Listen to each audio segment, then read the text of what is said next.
আজকের আমি আপনাদের জন্য সম্পূর্ণ ভিন্ন ধরনের এক নিরামিষ রেসিপি নিয়ে এসেছি, যেটা খেতে হয় খুবই টেস্টি আর খুব অল্প সময় অল্প উপকরণে ঘরে থাকা উপকরণ দিয়ে তৈরি হয়ে যায়।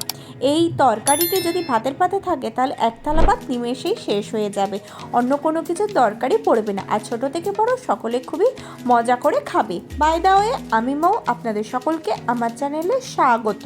চলুন দেখে নিই কী করে খুব সহজে এই রেসিপিটি বানাবো।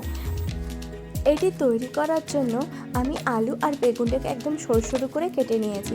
দেখুন, আলুটাকে ঠিক এরকম লম্বা লম্বা করে সরু সরু করে কেটে নিয়েছি, বেগুনটাকে ঠিক এরকম লম্বা লম্বা করে কেটে নিয়েছি।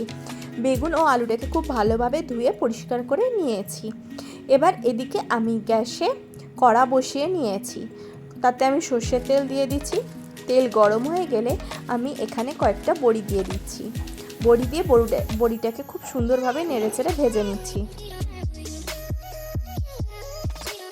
আমার চ্যানেলে বিভিন্ন নিত্য নতুন রান্নার রেসিপি রয়েছে, আপনারা চাইলে সেই ভিডিওটাও দেখতে পারেন, তার লিঙ্ক আমি ডেসক্রিপশানে দিয়ে দেবো। দেখুন, বড়িটাকে আমি খুব সুন্দরভাবে নেড়েচেড়ে ভেজে নিচ্ছি। এবার এটাকে আমি তুলে সাইডে রেখে দিচ্ছি। আপনি যদি আমার চ্যানেলে নতুন হন তাহলে আমার চ্যানেলটি সাবস্ক্রাইব করা অনুরোধ রইল, আর পাশে থাকা বেল আইকনটি অবশ্যই প্রেস করে দেবেন, তাহলে আমার ভিডিওর নোটিফিকেশন আপনি সর্বপ্রথম পেয়ে যাবেন। এবার ওই তেলেই আমি কেটে রাখা আলুটা দিয়ে দিচ্ছি, দিয়ে আলুটাকে খুব সুন্দরভাবে লাল করে ভেজে নেব।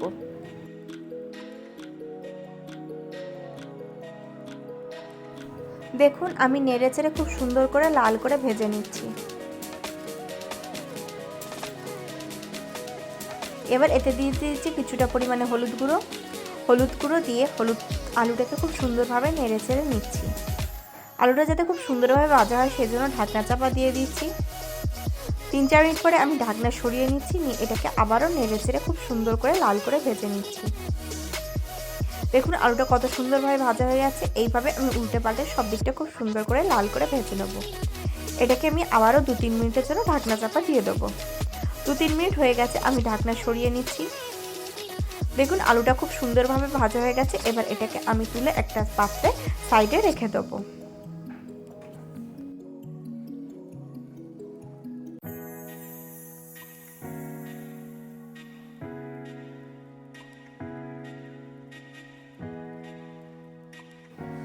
দেখুন, আমি আলুটাকে সাইডে তুলে নিয়েছি।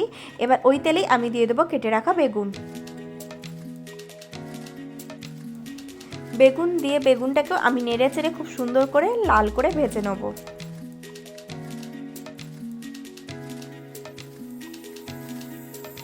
দেখুন, আমি খুব সুন্দরভাবে নেড়ে চেড়ে ভেজে নিচ্ছি। এতে আমি কিছুটা পরিমাণে হলুদ গুঁড়ো দিয়ে দেবো। হলুদ গুঁড়ো দিয়েও বেগুনটাকে খুব সুন্দর করে ভেজে নেব।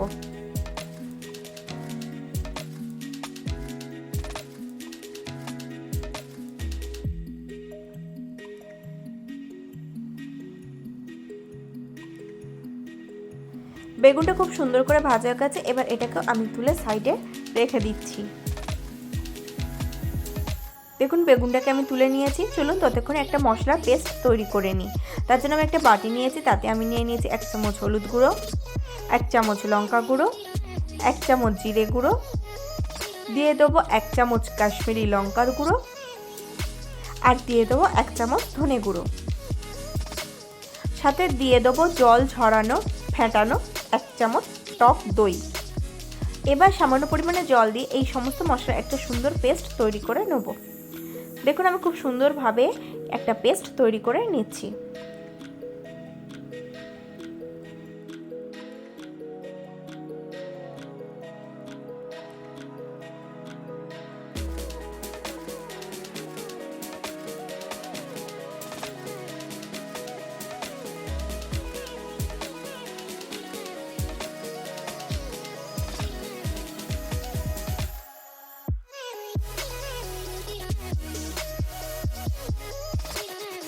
দেখুন, আমি খুব সুন্দরভাবে পেস্টটা তৈরি করে নিয়েছি। এবার গ্যাসের কড়াতেই আমি আরও কিছুটা পরিমাণে সর্ষের তেল দিয়ে দিচ্ছি। এবার তাতে আমি দিয়ে দিচ্ছি একটা শুকনো লঙ্কা 2 টুকরো করে, আর দিয়ে দিচ্ছি একটা তেজপাতা। শুকনো লঙ্কা ও তেজপাতা দিয়ে এটাকে একটুখানি নেড়েচেড়ে নেব। দেখুন, আমি খুব সুন্দরভাবে নেড়েচেড়ে নিয়েছি। এবার এতে আমি অ্যাড করে দেবো সামান্য পরিমাণে হিং। এই হিং দিলে খাওয়ার স্বাদটা দ্বিগুণ হয়ে যাবে, আপনারা অবশ্যই অ্যাড করে দেবেন। কিন্তু কারোর যদি হিঙে অসুবিধা থাকে সেক্ষেত্রে আপনারা হিংটাকে স্কিপ করতে পারেন। দেখুন হিং দিয়েও একটুখানি নেড়ে চেড়ে নিয়েছি। এবার দিয়ে দিয়েছি আদা ও কাঁচা লঙ্কা বাটা। আমি কাঁচা লঙ্কাটাকে হালকা করে থেঁতো করে নিয়ে ব্যবহার করেছি। আপনারা পুরোপুরি বেটে ব্যবহার করতে পারেন বা এমনি ছোট ছোট করে কেটেও দিতে পারেন, কিন্তু যদি বেটে বা থেঁতো করে দেন তাহলে সেক্ষেত্রে এর ফ্লেভারটা খুব সুন্দর আসবে। আদা ও কাঁচা লঙ্কা দিয়ে আমি 2-3 মিনিট মতো নেড়ে চেড়ে নিয়েছি। এটা যখন কাঁচা ভাব চলে যাচ্ছে তখন আমি এতে অ্যাড করে দিচ্ছি টমেটো দিয়ে 30 সেকেন্ড মতো নেড়ে চেড়ে নেবো। নিয়ে এতে আমি সঙ্গে সঙ্গে অ্যাড করে দেবো পরিমাণ মতো নুন দিয়ে এটাকে আমি ঢাকনা চাপা দিয়ে দেবো, তাহলে টমেটোটা খুব তাড়াতাড়ি গলে যাবে। 2-3 মিনিট মতন ঢাকনা চাপা রেখেছিলাম, এবার ঢাকনা সরিয়ে নিয়েছি। নিয়ে এটাকে নেড়ে চেড়ে দিচ্ছি। দেখুন টমেটোটা খুব সুন্দরভাবে গলে গেছে। এবার তৈরি করে রাখা মশলার পেস্টটাকে দিয়ে দিচ্ছি, দিয়ে খুব ভালোভাবে আমি কষিয়ে নেব। দেখুন মশলা পেস্টটা আমি দিয়ে দিয়েছিলাম, এবার এটাকে আমি খুব সুন্দরভাবে কষিয়ে নিচ্ছি।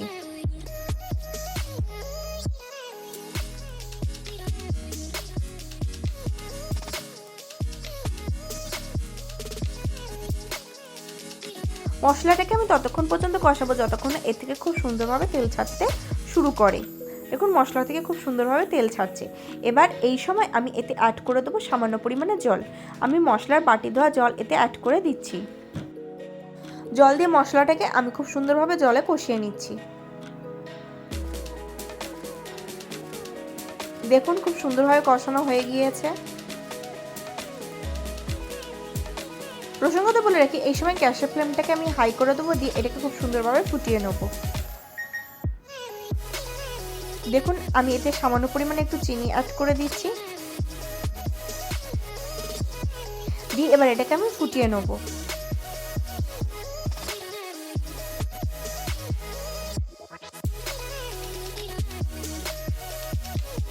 দেখুন এটা খুব সুন্দর ফুটে গেছে। এবার এটাকে ঢাকনা চাপা দিয়ে দেবো। 5 মিনিট পরে আমি ঢাকনা সরিয়ে নিচ্ছি। দেখুন কত সুন্দরভাবে তেল ছেড়েছে মশলাটা থেকে। এই সময় আমি এতে অ্যাড করে দেবো আগে থেকে ভেজে রাখা আলু আর বেগুন। আলুটাকে যেহেতু আমি ঢাকনা চাপা দিয়ে আস্তে আস্তে করে লো ফ্লেমে ভেজেছিলাম, তাই এটা খুব সুন্দরভাবে ভাজা হয়ে গেছে। অলমোস্ট 70% ভাজা হয়ে গেছে। বাদবাকিটা এই তরকারি কষানোর সময় ভাজা হয়ে যাবে। আলু আর বেগুন দিয়ে এটাকে আমি খুব সুন্দরভাবে নেড়ে চেড়ে নেব। দেখুন আমি কেটে দেখালাম, এটা অলমোস্ট 70% সিদ্ধ। এবার এটাকে আমি খুব সুন্দরভাবে নেড়ে চেড়ে কষিয়ে নিচ্ছি।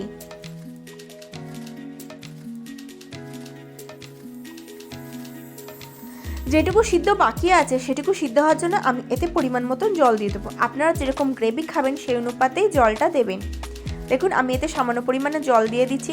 প্রসঙ্গত বলে রাখি এই সময় গ্যাসের ফ্লেমটাকে আমি আবার হাই করে দিয়েছি।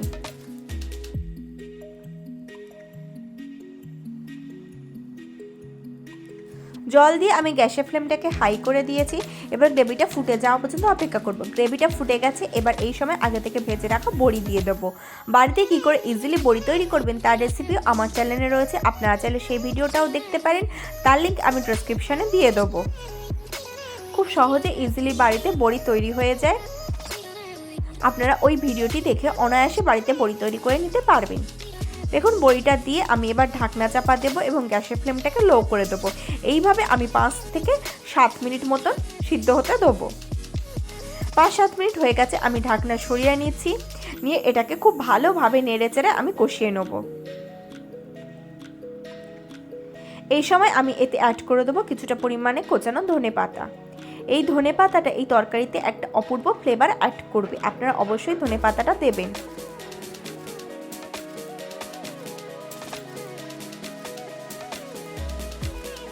ধনেপাতা দিয়েছি, এবার সমস্ত তরকারিটাকে একটুখানি ভালোভাবে নেড়েচেড়ে দেবো।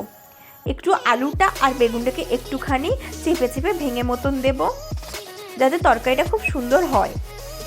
এইভাবে আমি 1-2 মিনিট ফুটিয়ে নেবো। আর এতে আমি দিয়ে দেবো কিছুটা পরিমাণে গরম মশলা। 1/2 চামচ মতন গরম মশলা আমি এখানে দিয়েছি। দিয়ে আবারও সমস্ত মশলাটাকে তরকারির সাথে খুব ভালোভাবে মিশিয়ে নিচ্ছি। আলু ও বেগুনটাকে একটুখানি আমি নেড়ে চেড়ে ভেঙে দেবো। দিয়ে 2 মিনিট ঢাকনা চাপা দিয়ে স্ট্যান্ডিং টাইমে রেখে দেবো। দিলেই তৈরি হয়ে যাবে আজকে আমাদের দুর্দান্ত স্বাদের রেসিপি। সম্পূর্ণ নিরামিষ এই রেসিপিটি দেখুন কত সহজে অল্প সময় তৈরি হয়ে গেল। আপনারা অবশ্যই একবার এই পদ্ধতিতে আলু বেগুন বড়ি দিয়ে তরকারিটি বানান, ছোট থেকে বড় সকলে খেতে খুবই পছন্দ করবে। আর এই তরকারি দিয়ে এক থালা ভাত নিমেষে হয়ে যাবে শেষ। আশা করি আজকের ভিডিওটি আপনাদের ভালো লেগেছে। যদি ভালো লাগে তাহলে অবশ্যই লাইক করবেন, কমেন্ট করবেন, শেয়ার করবেন আর আমার চ্যানেলটি অতি অবশ্যই সাবস্ক্রাইব করে নেবেন এরকম নিত্য নতুন রেসিপি সবার আগে পাওয়ার জন্য।